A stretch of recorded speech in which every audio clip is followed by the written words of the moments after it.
What is going on, everybody? So I've already made a video explaining majority of the artifacts. If you haven't watched it, go watch it on my channel.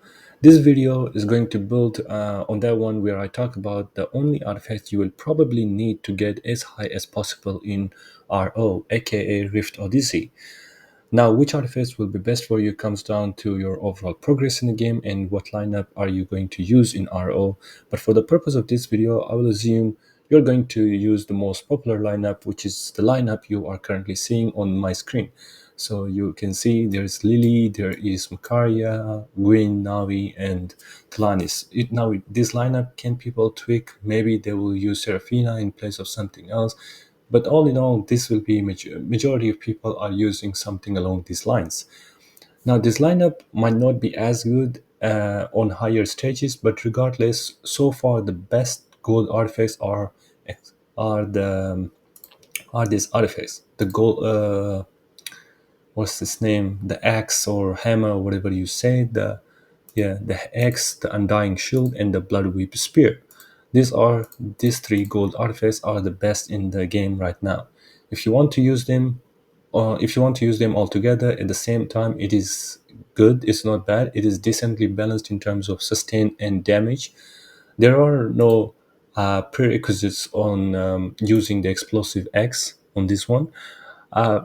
You just need to have damage, and this will give you 50% chance to do the splash damage.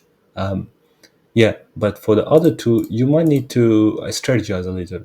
So, for example, when you use the Undying Shield, you want to make sure that your tanky heroes like Tropos or Twins or even Elmer are in the front line, and your squishy heroes in the back, because this will help protect the squishy heroes in the back line to survive against the enemy's instant damage.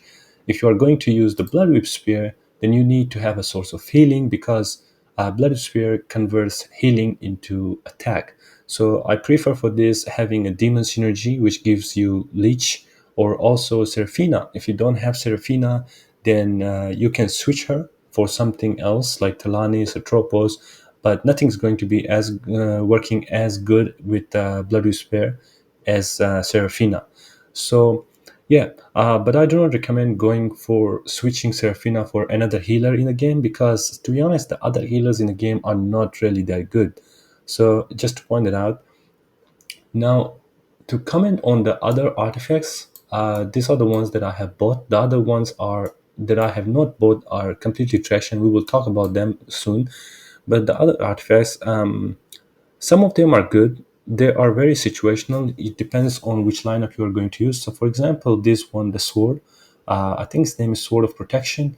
It is not bad if you are using a team that has Sanctuary. For example, it's good. It's going to be good with Lamia, uh, a team that has Sanctuary because it gives you insane attack boost of 250%, but only for one round. So it's a bit situational, but I don't see it like I won't say that this is as good as the other three that I have mentioned.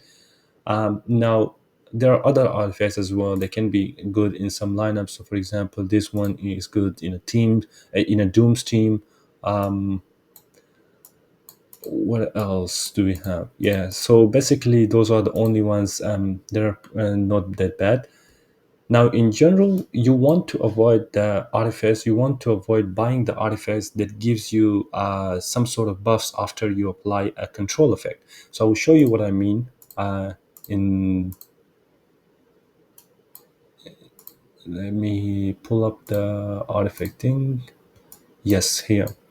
So, for example, you see artifacts like this one. So you see that it says applying a taunt, which is a control effect, increase the defense by 200% for one round. So it will give you some sort of buff, either defense, either HP boost or something after you apply a control effect. Now these ones are not good because majority of the enemies in RO, they are immune to control effects. So they have an effect called unstoppable, which means that they cannot be controlled. So you cannot apply taunt, you cannot apply stun on them, or you cannot apply confuse on them. You cannot you can't do those stuff. So if you can't do them, then you won't get the buffs.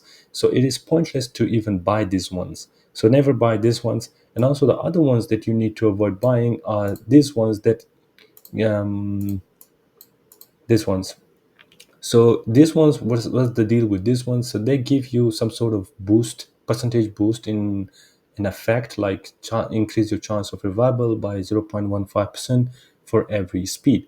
Now either I am super unlucky, or this one doesn't work, because I have tried one of them. I have bought one of them, this one, the wings one, which gives me an increase my chance of ultimate skill getting proc twice. But this one, I have used it, it doesn't work. Okay. Now also, to rectify something from my previous video, the percentage boost for a certain state, like for example this one, percentage boost of for crit rate of 50%, uh, on purple artiface, they are not base boost, they are not base percentage boost, they are scaled boost. So what I mean by that is, for example, if you don't use the blade and you have like about 200% of crit rate, and after you use the blade, your crit rate won't go from 200 to 250%, but it will go from like, let's say like 200, from 200 to more than 400. Now I know this is more than 100% increase, and to be honest, the scaling calculation is a bit off, but anyways, just wanted to mention that because this makes those purple artifacts a little bit more useful than what I thought they were. Honestly, I wanted to make this video earlier, but I had a super busy schedule. But I hope this video will help you make the correct decision on which artifacts to buy, and save you some of those precious coins. But I will see you guys in the next video. Thank you for watching.